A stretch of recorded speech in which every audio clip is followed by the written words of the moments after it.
Reinforcements and entry areas. Non-airborne reinforcements.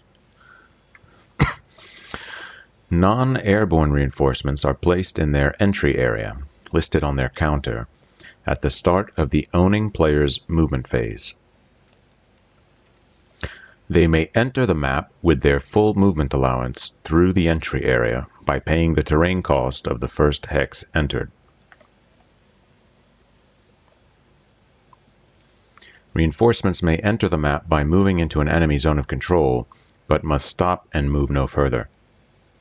In lieu of entering the map, a unit may remain in the entry area or be moved to an adjacent friendly entry area.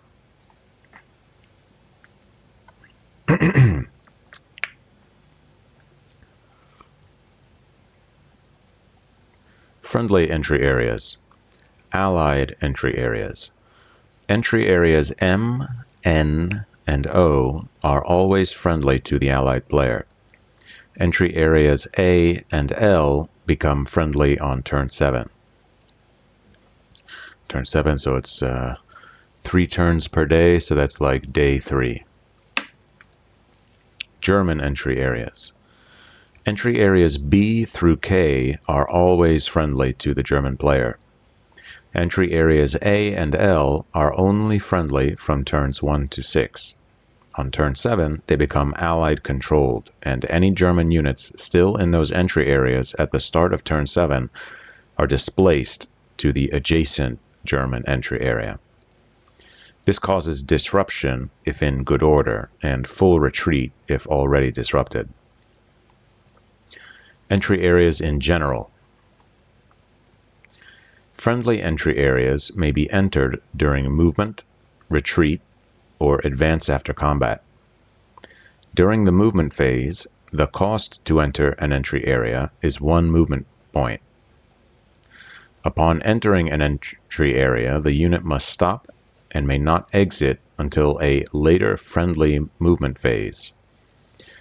To leave an entry area, see Rule 19.1. Only good order units may leave an entry area. Exception: automatic displacement from areas A and L. Entry areas are not considered adjacent to hexes for rally, extended movement, and retreat purposes. Okay. 19.1, leaving.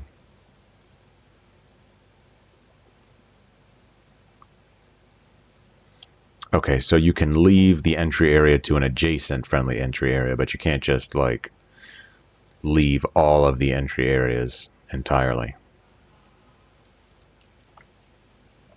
Major rivers. Entry and exit of an entry area across a major river is prohibited. Got it. Exception: Pannerden Ferry, Area H. Properties of entry areas. Entry and exit of an entry area across. Right. Properties of entry areas. No stacking limit. And so basically what this is saying is that if there is a river on the border between the entry area and the main map, you can't just jump across the river to get into the entry area. You have to, do the common sense thing and cross where there's a crossing. Properties of entry areas. No stacking limit except when attacking onto the map. Zones of control do not extend into or out of entry areas. It's all common sense. Units cannot be attacked while in an entry area. Allied units cannot enter German entry areas, and German units cannot enter Allied entry areas. Retreating off the map. A unit that retreats off the map into an enemy entry area is eliminated.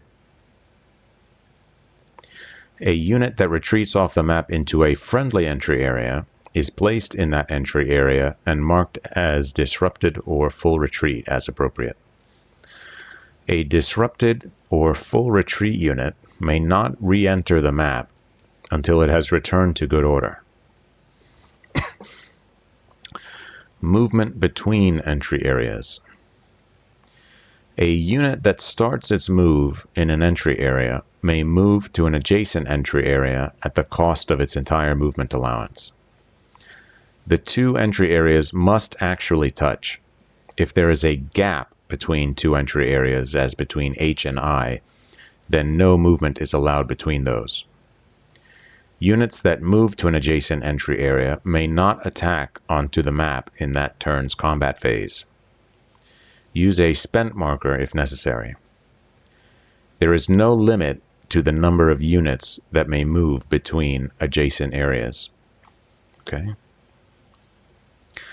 Attacking onto the map.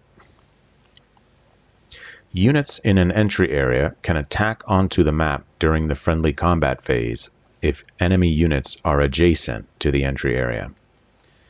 Units that are going to attack onto the map are stacked at the edge of the entry area, abiding by the stacking limit.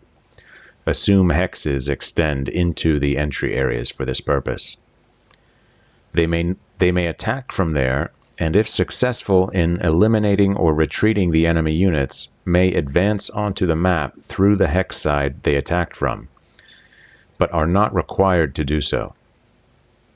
If the attack fails to eliminate or retreat the defenders, the units remain in the entry area. Artillery and entry areas. All artillery reinforcements arrive on their ready side. They can enter the map normally or remain in the entry area and provide artillery support. If providing support from an entry area, count the range normally, using the first hex of the map as the first hex.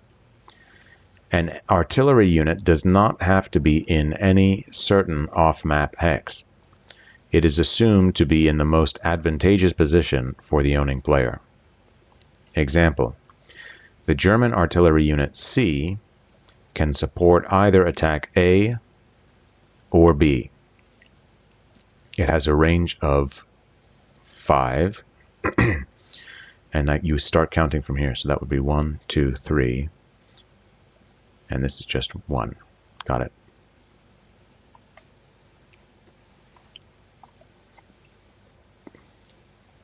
Night turns and replacements. Night turns. A night turn is identical to AM and PM turns, except weather is never rolled. The allied player receives no air units or air landing points. The German player may ferry vehicle-type units. The German player may flip over all eligible artillery units.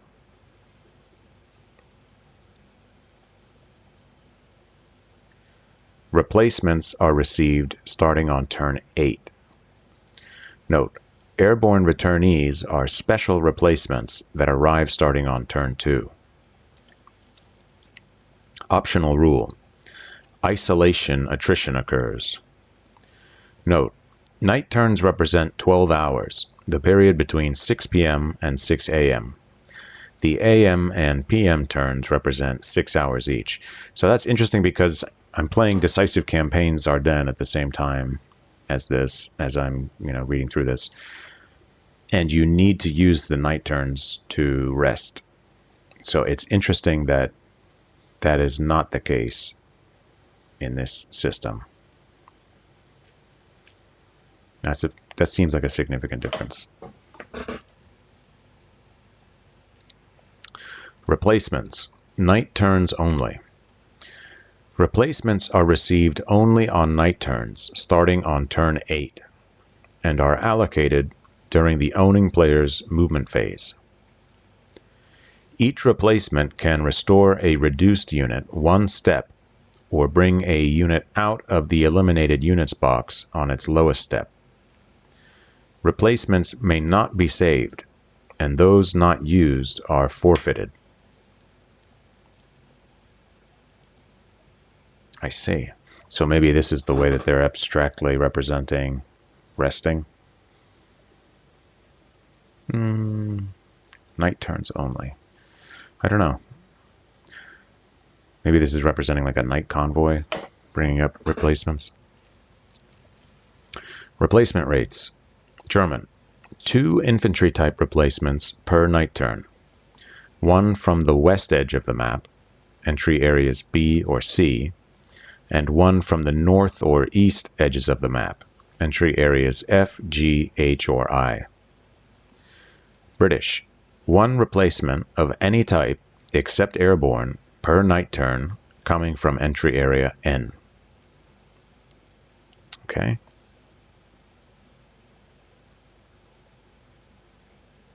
Any unit, not just infantry. Okay. Oh, only the Germans are limited to infantry type. Got it. Restrictions. The following restrictions apply when allocating a replacement. The receiving unit must have a supply path to the appropriate entry area at the instant the replacement is applied. The receiving unit must be in good order and not engaged.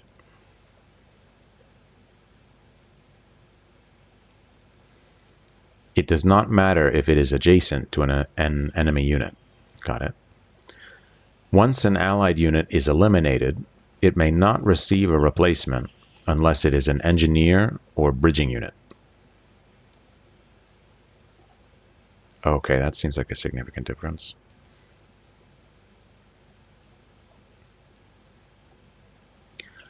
German elite units, Allied airborne units, artillery units, and German vehicle type units may never receive replacements. Allied airborne units receive returnees. Okay. Restoring eliminated units. An eliminated unit that receives a replacement is placed on its lowest step in the entry area the replacement originated from.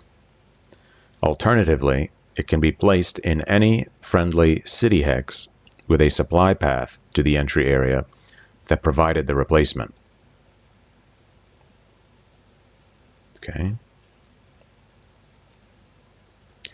The hex may not be in an enemy zone of control. To bring a 3-step unit out of the eliminated units box, move it to the remnant display, and then place the remnant on the map. Replacement markers. Indicate each unit that receives a replacement, including those that come out of the eliminated units box, with a replacement marker. That unit may move a maximum of 1 hex in the movement phase and may not attack in the combat phase.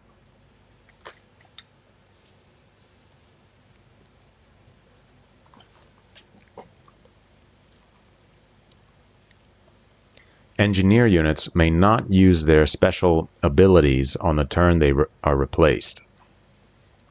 If in an entry area, it may still move 1 hex onto the map or move to an adjacent entry area.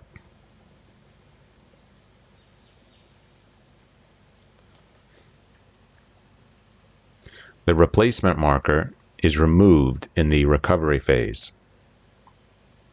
A unit with a replacement marker prevents all attacks out of the hex, not just the unit receiving the replacement. As soon as the marker is removed in the recovery phase, the restriction is lifted. Artillery units in a stack with a replacement marker may still provide combat support. Design note. This rule allows units to remain in the front line and take replacements in a quiet sector. Got it. Breakdown units and merging units. In general, both players may create a breakdown unit by reducing a larger unit.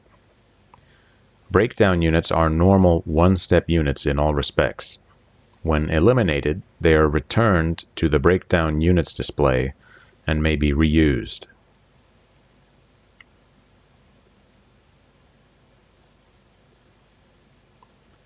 The breakdown unit created must be the same type as the parent unit and be from the same division, if airborne. Use the tank type breakdowns for British tank battalions, including the Cromwell reconnaissance units. Use the infantry type breakdown units for all other non-airborne unit types, including Daimler Dingo reconnaissance units.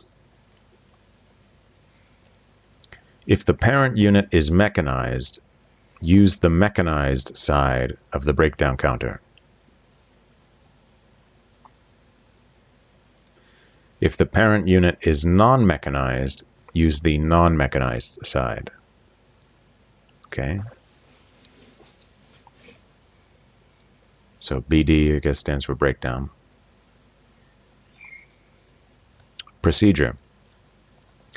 A unit may break down before, during, or after it moves, and before or after an advance after combat. The breakdown unit is placed in the hex with the unit that removed the step, and both units may then move. Wait, let me read this again. A unit may break down before, during, or after it moves, and before or after an advance after combat. The breakdown unit is placed in the hex with the unit that removed the step, and both units may then move or advance after combat normally. The breakdown unit created is considered to have spent the same number of movement points or hexes of advance rate as the parent unit at the time it splits off. A battalion is reduced one step and creates a breakdown unit.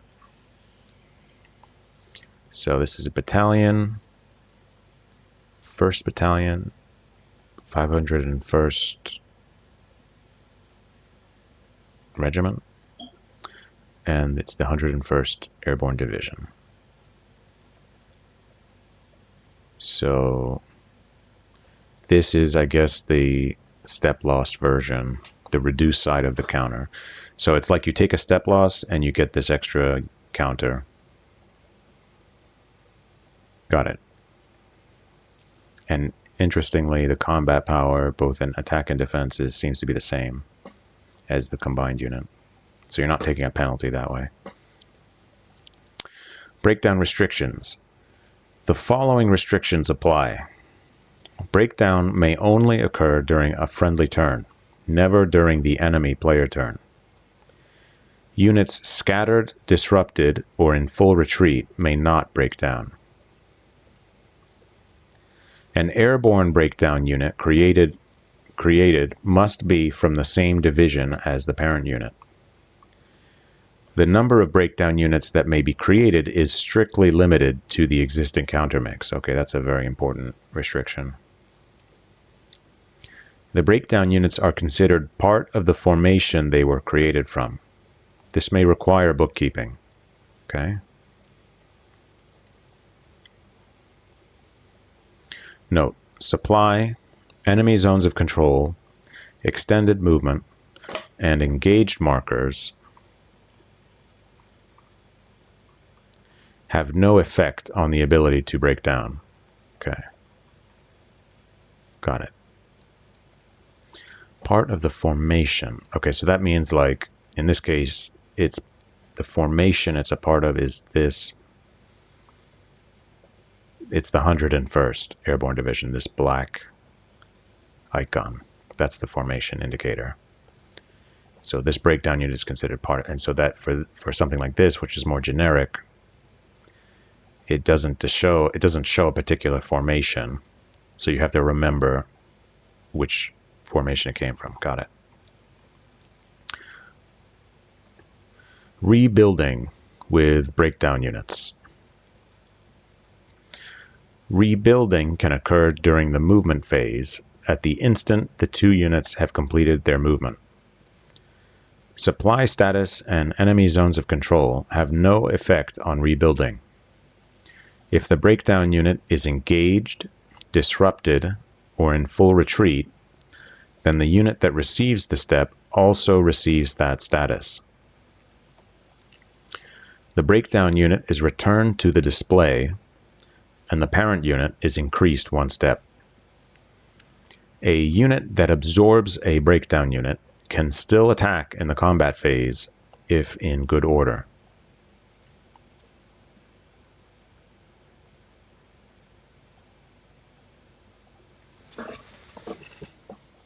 Restrictions. Airborne breakdown units may only rebuild with a unit of the same division.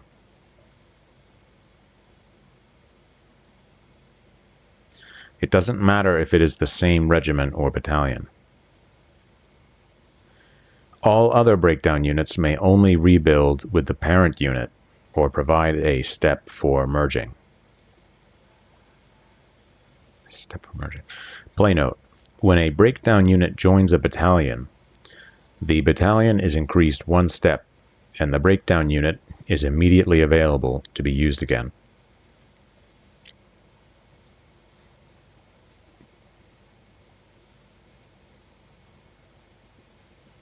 Okay. I mean, these are all battalion level units, right?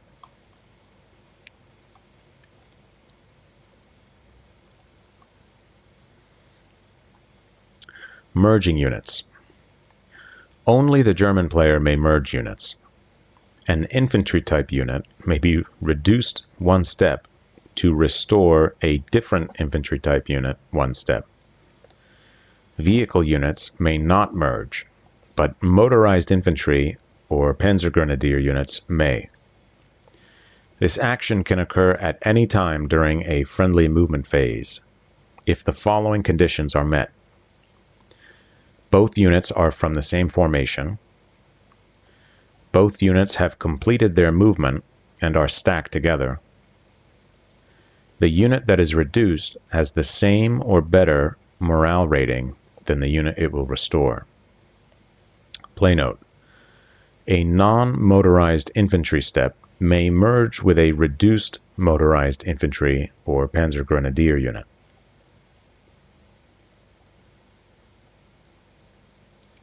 Interesting. This seems valuable. I wonder what the justification for that is. Because, you would think that the whole benefit of motorized infantry is they have trucks. But this is saying you can take units that don't have trucks and merge them into a unit that does have trucks, and then it's like you're creating trucks out of thin air.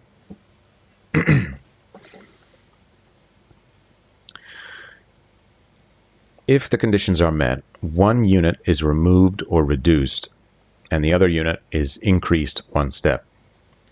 Supply and the presence of enemy units have no effect. If the unit that is transferring the step is engaged, disrupted, or in full retreat, then the unit that receives the step also receives that status.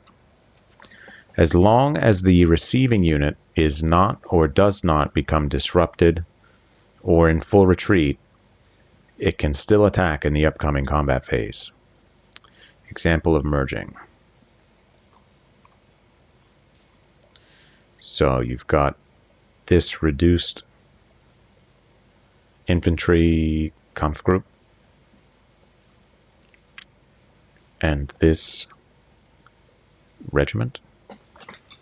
Remnants of a regiment? Not sure. Oh no, this is a company. Wait a minute, wait, no. This is not a company. Company is 1 bar. Battalion is 2 bars. 3 bars is a regiment, yeah.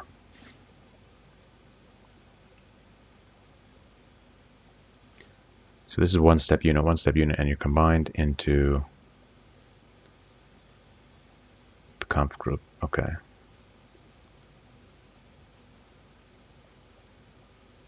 Got it.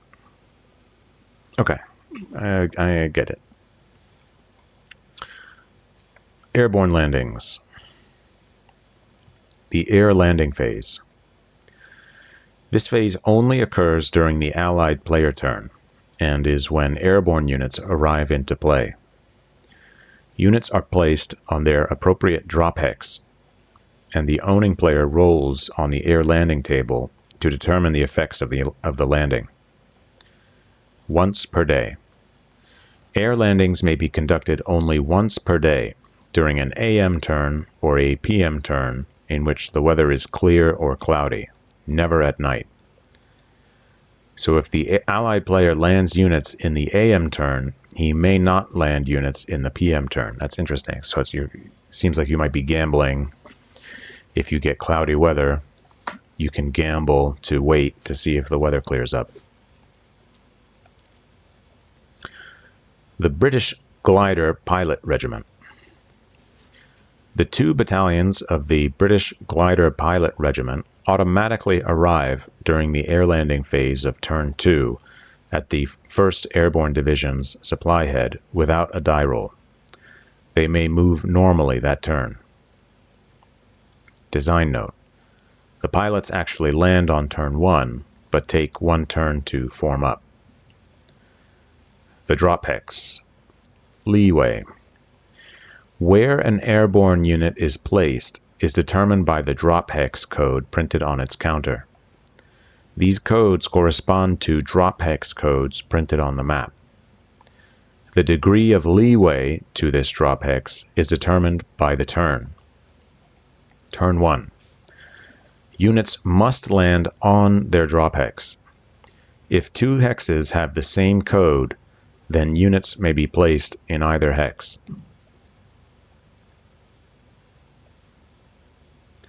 Turns 3 and 4. Units may land on or adjacent to their drop hex. Turns 6 and 7. Units may land on or adjacent to any drop hex belonging to their division, or on or adjacent to their division's airborne supply head. Exception: only the Polish units may use the 3 Polish drop hexes. Turn 9+. Units may land on or adjacent to any drop hex or airborne supply head of any airborne division.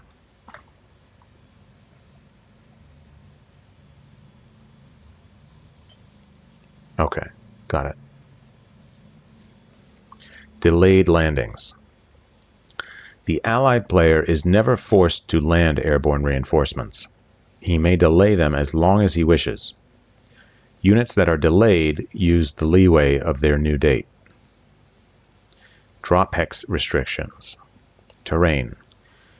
Parachute units must land in a clear, woods, town, or polder hex. No city or marsh hexes. Glider and artillery units must land in a clear hex. Villages have no effect. Okay. Stacking. No more than 9 steps may land in each hex per turn. If other friendly units are already in the hex, then exceeding the overstacking limit is allowed, but must be corrected by the end of the Allied movement phase. Rivers. If a drop hex or airborne supply head is adjacent to a river or canal, the landing unit may not be placed across the river or canal. Got it. Drop hexes A1 and A2. The 1st Battalion, 501st Regiment of the 101st Division Battalion lands in Hex 4008 because its Pathfinder's plane was shot down by flak. Its planned drop hex 3909 is shown mainly for historical interest, but can be used on or after turn 6. Is that? We don't have a picture of that. Fine.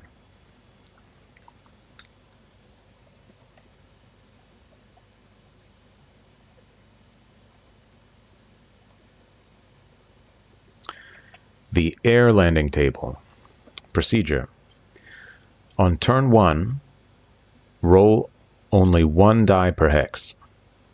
If a result other than no effect occurs, apply it to 1 infantry type airborne unit in that hex. Allied player's choice. After turn 1, roll 1 die for each unit. Design note. On turn 1, only one die is rolled per hex to reflect the lack of opposition experienced by the initial landings. So on a die roll of 1 to 4, nothing happens. On a 5, S, 6, 7, S1, 8 plus S2. Okay. Explanation of results. A dash means no effect. S means the airborne unit is scattered. S1 means the airborne unit is scattered and loses one step. Record one airborne replacement for the appropriate division on the airborne replacement track.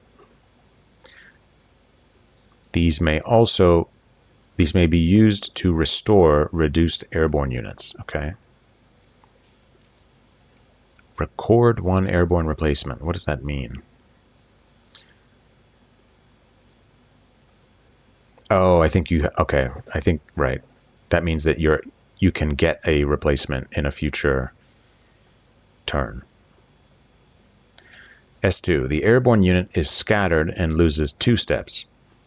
Record one airborne replacement of the appropriate division on the replacement track. The other step is permanently lost. Got it. I get it. So the reason you're recording a replacement, what that means is that you're saying, okay, in a future turn, you'll be able to get a replacement for that unit. Oh, I see.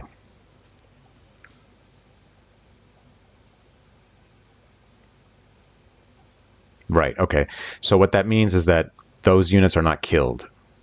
They're just scattered. They're all over the place. So that the step loss does not mean that the units were killed. It just means that the units are all over the place. Got it. Okay, DRMs. Apply the DRMs listed below to the die roll. All are cumulative. Ignore all modifiers on turn 1. +1 if landing in a polar hex, so +1 is bad, that's not what we want. +2 if landing in a contested hex. +3 if landing in an enemy-controlled hex. +4 if landing in a town or woods hex.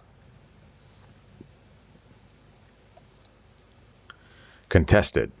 A hex is contested if it is adjacent to an enemy unit, including an unknown unit, but there is also a friendly unit in or adjacent to that same hex. Enemy controlled. A hex is enemy controlled if it is adjacent to an enemy unit, including an unknown unit, and there are no friendly units in or adjacent to that hex. Got it. Example. The British 4th Parachute Brigade lands on turns 3 or 4, day 2, on or adjacent to hex 6516. A. Okay, on or adjacent. So you can land on any of these 6 hexes adjacent to 6516. Got it. The following air landing DRMs would apply to each hex. On hex A, you'd get a +2 for a contested hex because there's an enemy unit adjacent, but you also have a friendly unit adjacent. On B, you get a +6 because it's a contested woods hex because there's an enemy unit. So there's an enemy unit adjacent, but there's also a friendly unit, so it's contested. So you get +2 for that. And it's a woods hex, so you get a +4 for that, right? Yeah. C, you get a +7. It's an enemy-controlled woods hex. So because there's an enemy unit adjacent, but there's no friendly unit adjacent or in this hex, you get a +3. And because it's a woods hex, you get a +4 for that. And then D, you get a +4 because it's a woods hex. Got it. Okay, understood. Play note. The status of contested and enemy controlled is determined at the start of the air landing phase and does not change during the phase with the landing of airborne units. Got it. So that means if this is a enemy controlled hex and then you land airborne units on it, that doesn't turn it into a contested hex. It's still an enemy controlled hex. Airborne artillery landing. Artillery units that suffer an S1 result are flipped. S1 means scattered, plus a step loss. Yeah. No. Oh, wait a minute. So what's... Okay, so no, I was wrong before. So if...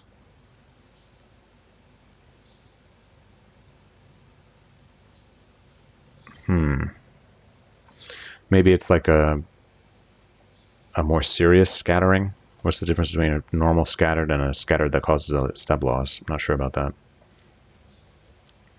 Okay, anyway, airborne artillery landing. Artillery units that suffer an S1 result are flipped to their fired side and marked scattered rather than lose a step. Those that suffer an S2 result are eliminated. In both cases, no airborne replacement is recorded. Okay. One-step airborne unit landing. If the A-82 breakdown unit landing on turn 1 suffers an S1 result, the unit is eliminated and the replacement is received. Okay. Scattered markers. Units become scattered by an adverse result on the air landing table. Units that are scattered suffer the following effects. They may only use tactical movement. Their attack strength is halved. Artillery units may not provide artillery support. Scattered markers are removed in the Allied recovery phase, even if the unit is in an enemy zone of control. Okay. Air landing points. Beginning with turn 3, the Allied player enters airborne reinforcements into play with his available air landing points during his air landing phase. Each point allows one airborne reinforcement unit of any size to land. If the Allied player has fewer air landing points than available units,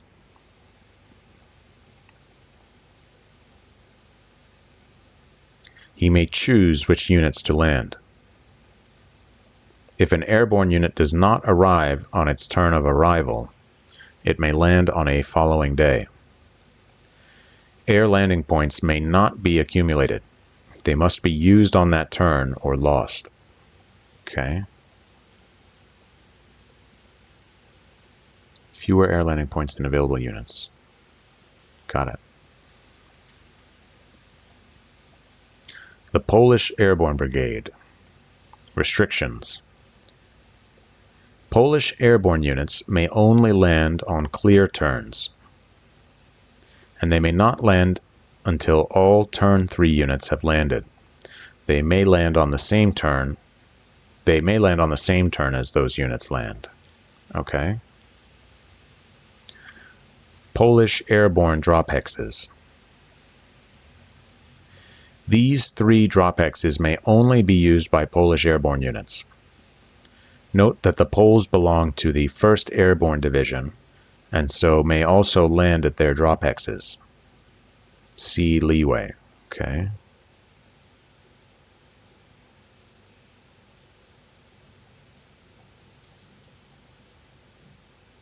Okay.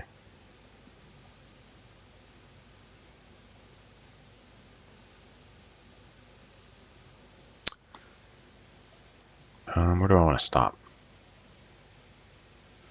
Maybe stop at 26, page 26.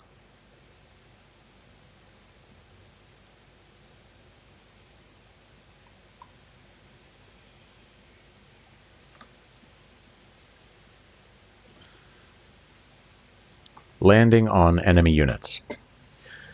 If any airborne units drop on enemy units, resolve the combat during that air landing phase after placing all airborne reinforcements. How could that even happen?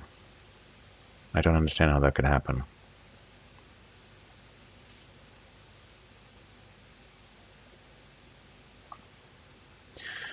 Resolve the combat with the CRT in the normal way after placing all airborne reinforcements.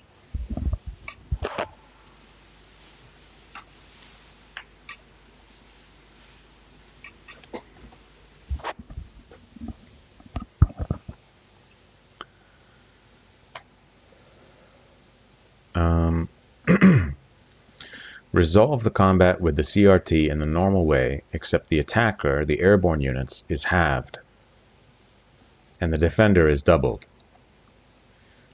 The airborne units receive no shifts from artillery or air support, but do receive the shifts for morale.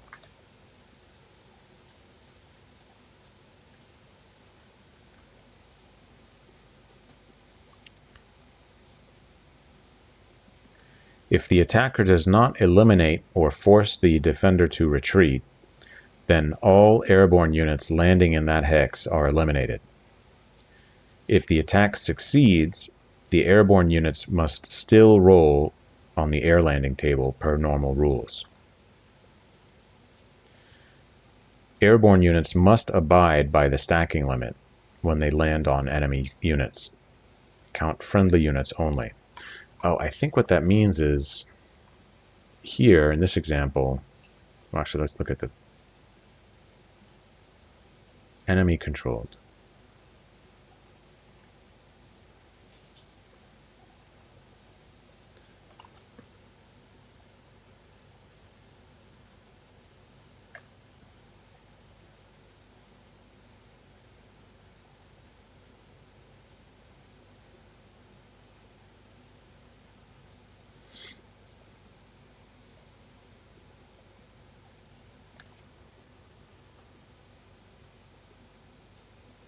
So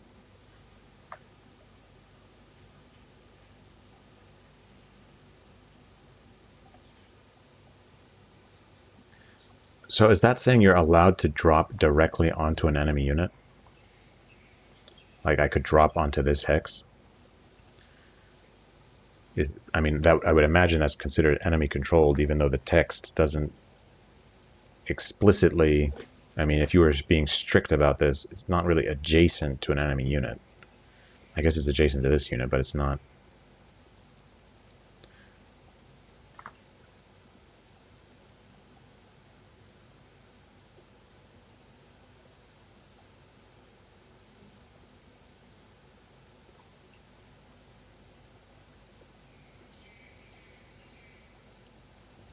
Write that down as a question.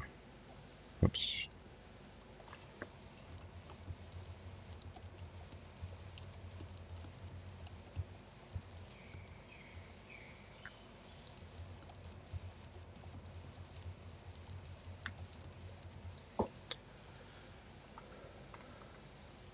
Okay. Where was I?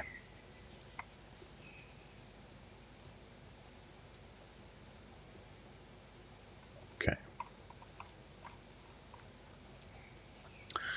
Returnees. These are created by the S1 and S2 results on the air landing table. These steps return to play in the form of replacements. These are the only replacements the airborne units will receive. An airborne replacement may not be used on the turn it is created, but it may be used on any following turn during an allied movement phase.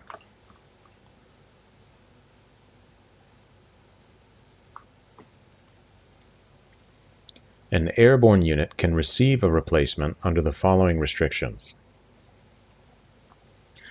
Each division may receive no more than one step per game turn. These steps may be used in AM, PM, or night turns.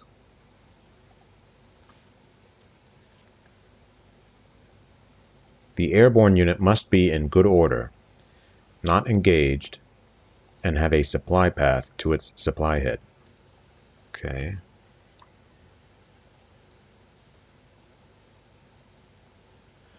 A replacement may not be used on the turn it is created. They are created by the S1 and S2 results. Okay. It may be used on any following turn. Okay.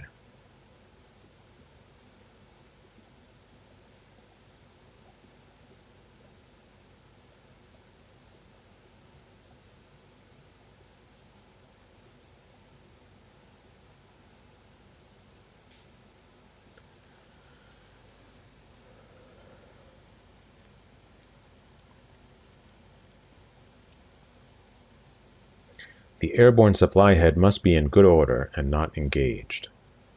Follow 20.2.5 when allocating airborne replacements.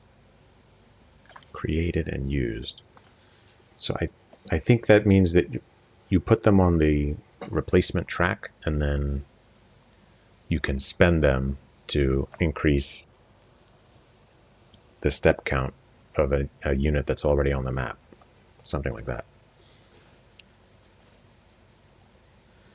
Special rules.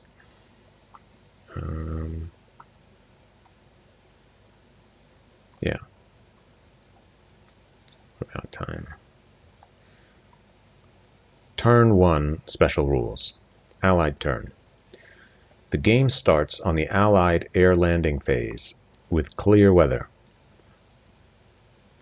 Skip the artillery resupply and bridge phases.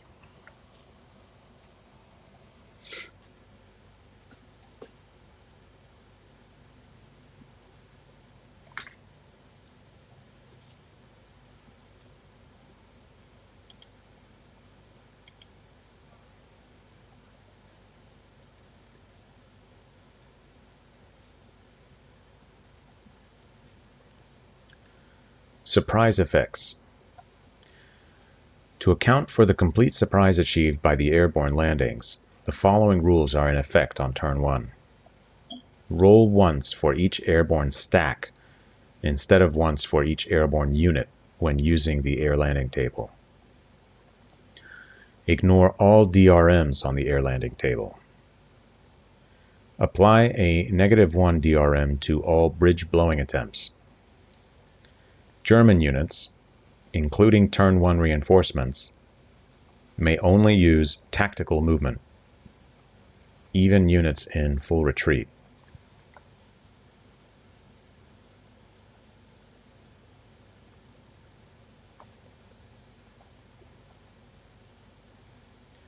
German movement into an entry area is prohibited except into entry areas A and L. Double artillery shifts. To account for the pre-planned artillery barrage, the 5th Agra and Guards Division artillery units provide 2 shifts each instead of 1 shift each. They may not be combined to achieve 4 shifts. Okay. Bridging units. The only units that may repair bridges are the 2 Allied bridging units that start with the 8th and 30th Corps. See the bridge repair rules for details. Bridging units are free stacking units. Repair bridges. Okay. Allied engineer units. Purpose. These units are the only units that allow an attack across an unbridged major river hexside. They also create a ferry when located adjacent to a major river hexside. So that answers my question that I had before, which was that do the engineers need to do anything to let you use that ferry ability? And no, it looks like as long as they're adjacent to the major river, you can use that ferry ability. Okay.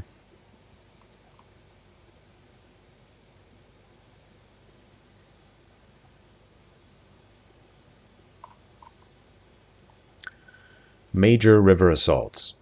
See Rule 9.5.3 for details. The engineer can move, but not use extended movement, on the same turn it enables a major river assault. It may enable only 1 major river assault per turn. The Allied player may withhold the engineer unit's attack strength from the attack to keep it safe from an exchange or DRX result.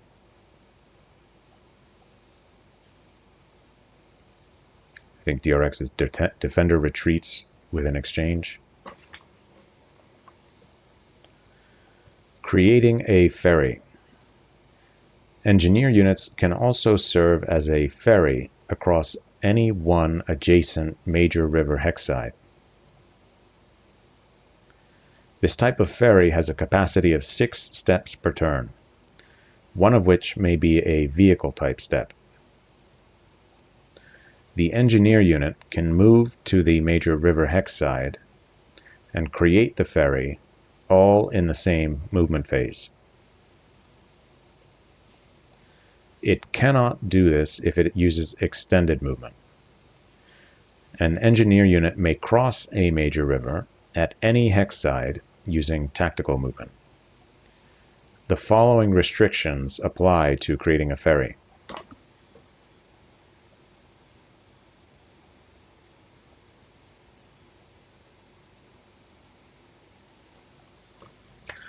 Once a friendly unit uses the engineer unit as a ferry, the engineer unit may no longer move that movement phase. An engineer unit cannot be used as both a ferry and for a major river assault on the same turn. It's one or the other. As with other ferry sites, units must use tactical movement to cross and do not have to start adjacent to the river. Unlike printed ferry sites, units using an engineer as a ferry can cross into an enemy zone of control, but may not cross or enter an enemy zone of control bond. Play note: a ferry may not be created across canals, minor rivers, and lake hexsides. Players may use the back of the engineer unit to indicate which hexside the ferry is located at. The back of the engineer unit. Okay. The back of the engineer unit.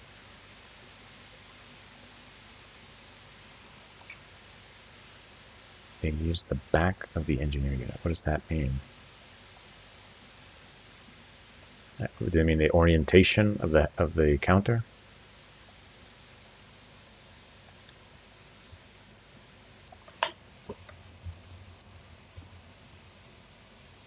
I don't know.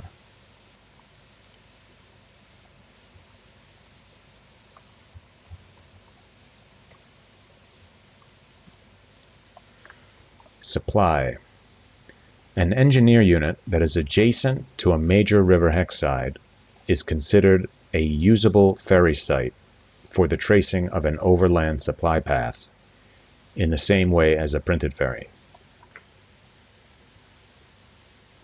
Okay. British core boundaries. There are two core boundary lines printed on the map that separate the 8th, 12th, and 30th corps. British units marked as 8C, 12C, 30C, or with an entry area code N, M, and O associated with their corps are restricted from moving more than one hex across their boundary line.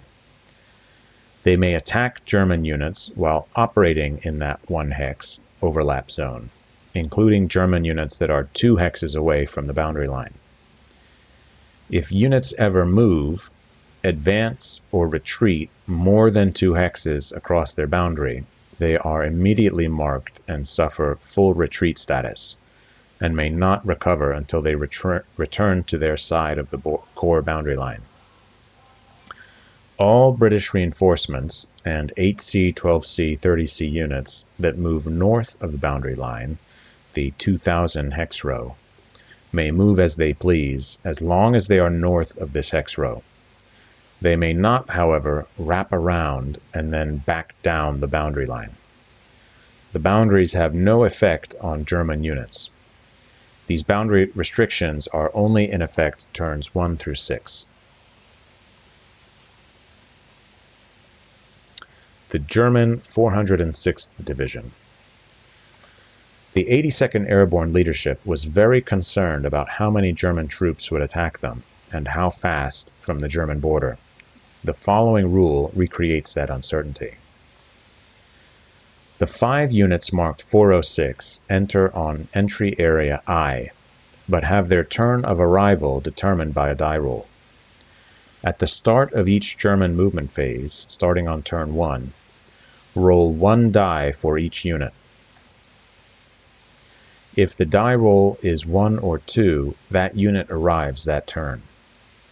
If the die roll is 3 through 6, the unit remains in the holding box. Continue rolling each turn until turn 4, or all units have arrived. On turn 4, all of the units still in the box are released without rolling. Okay, got it.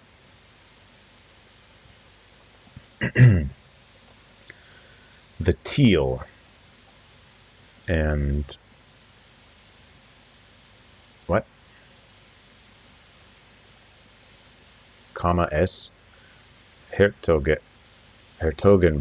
garrisons. The German units that start in teal 5606 and the comma S Hertogenbosch 4301 may not move until an Allied unit moves within 2 hexes of their location. Their movement allowance is printed in a black box to indicate that. This 3.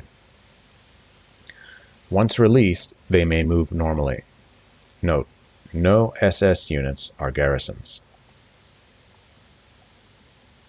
Garrisons. What's a garrison?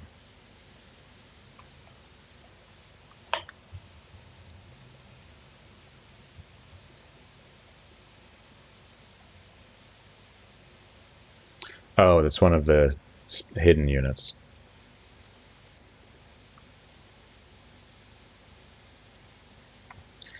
Reconnaissance units. Reconnaissance units alone in a hex and attacked ignore the step loss requirement, but not the retreat portion on a D1 or DS result. Exchange, Defender Retreat Exchange, and A1 D1 results are applied normally. Units with this special ability are indicated with their movement allowance in a green circle. Got it. All right. I think I'll stop there, and I'll finish the rest of this next time. Just about done reading the manual.